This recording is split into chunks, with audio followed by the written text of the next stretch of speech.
मलिक नवीद खान खेड़ा साहब के पास मौजूद हैं। जानते हैं कि मौजूदा निगरान हुकूमत आवाम के लिए क्या कर पाएगी। अस्सलाम वालेकुम जी। वालेकुम सलाम। मलिक साहब, ये इनवारुल्लाह काकड़ साहब और उनकी टीम आई है, तो आप समझते हैं कि आवाम के लिए कुछ रिलीफ पैदा करेंगे? ये नहीं करेगी जी। उसकी वजह ना करने की? उसकी वजह है जो ये डीजल पेट्रोल बढ़ा रहे हैं, निगरान हुकूमत का हक बनता था ये काम करें, लेकिन इन्होंने नहीं किया, ये ऊपर लेके जा रहे हैं।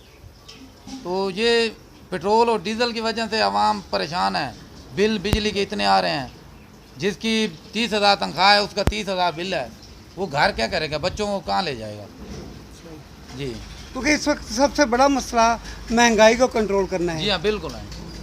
तो सुनने भी आया कि जितना पावरफुल ये वज़ीर आज़म है, हाँ ये निगरान सेटअप में सबसे पहला वज़ीर आज़म है जिसको बहुत ज़्यादा अख्तियारात हैं और जो चाहे तो कर सकता है। तो इस आप क्या समझते हैं? इनको ले के आने वाले कौन है? इनको ले के आने वाले नून लीग वाले हैं, ठीक है ना। तो ये कैसे करेगा, हमारी तो समझ नहीं आ रही। जो आते ही इन्होंने कुछ काम नहीं किया, बढ़ा दिया है, तो आगे क्या काम करेंगे ये? फिर ऐसी कौन सी लीडरशिप है जो आवाम के मसाइल को कम करे, महंगाई को कंट्रोल करे? ये अल्लाह की ज़ात है जो हमारे ऊपर रहम करेगी।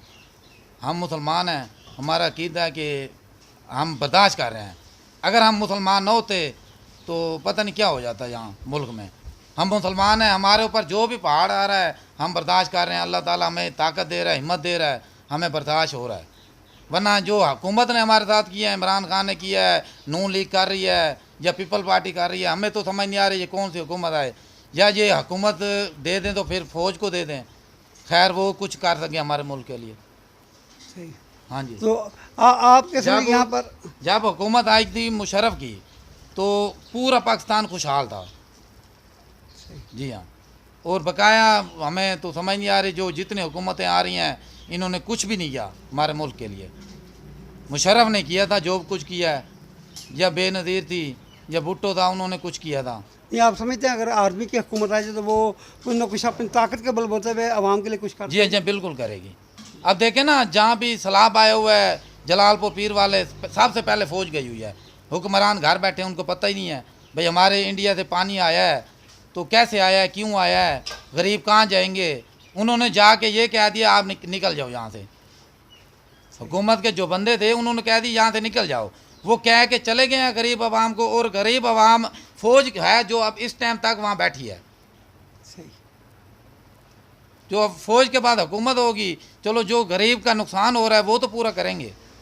सही। जी हाँ, मुशर्रफ था, उन्होंने जो भी किया मुल्क के लिए दिया है। हर बंदा आज़ाद था, ठीक है ना, हर बंदा खुशहाल था, कोई भी परेशानी नहीं थी। जी शुक्रिया जी। ये थे नवीद खान खेड़ा साहब, जिनका कहना था कि कोई भी सियासी लीडरशिप सबको ये आजमा चुके हैं, सबको देख चुके हैं, वो आवाम के लिए मसाइल तो पैदा कर रहे हैं, आवाम के लिए महंगाई तो लेकर आ रहे हैं, महंगाई का सैलाब लेकर आ रहे हैं, लेकिन उनकी लिए सहूलत के लिए कुछ भी नहीं कर रहे। इन्होंने इंतहाई मायूसी का इजहार किया है। इनका कहना है कि अगर फ़ौज खुद कंट्रोल संभाल ले तो वो, क्योंकि जब भी मुल्क में कोई आफत आती है, सैलाब आता है, ज़लज़ला आते हैं, तो वो सबसे पहले हमारी पाक फ़ौज शाना बशाना होती है, फ्रंट लाइन पे होती है।